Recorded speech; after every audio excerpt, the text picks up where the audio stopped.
oy walenta shakoye oy mamarina noye simbana wailele rumana gofira wajiana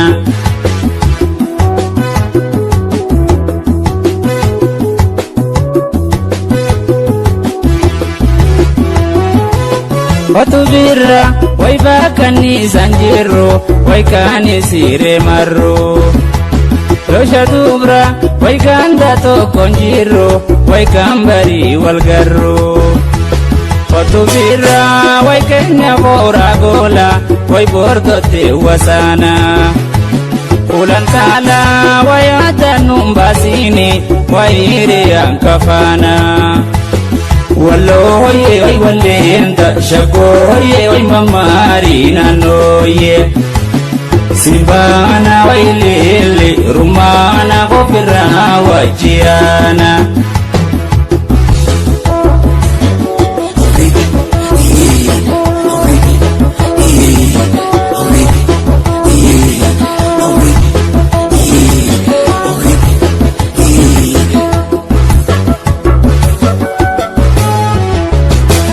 Otubira wairare didanine way masugi kotanne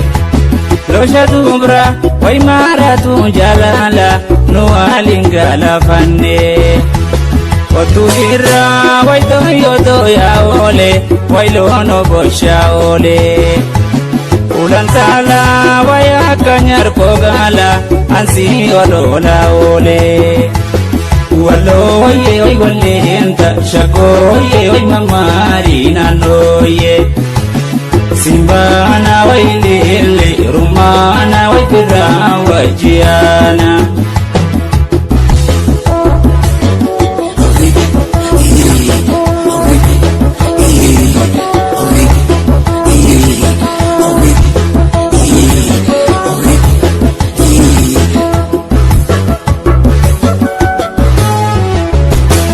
Otubira way gambo jimbo noite way badambo sonoite Losha dubra way dire na tinjire way natu golgoloite Otubira way kale jironole way barbadu mafeti Ulantala way gange bori hoto way sinari apeti Walloye oy walenta shakoye oy mamarina noye Simbana wailele rumana gofira wajiana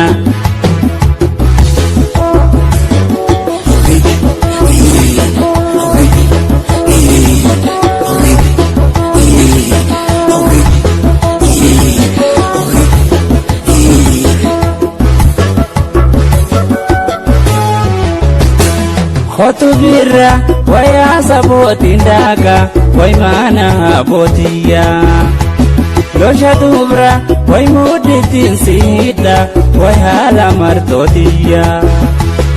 Otubira way anano nanani way ganda shekasani Ulantala way boratin siega ogabaya iftani Walloye oy walenta shakoye oy mamarina noye Simbana wailele rumana gofira wajiana Walloye oy walenta shakoye oy mamarina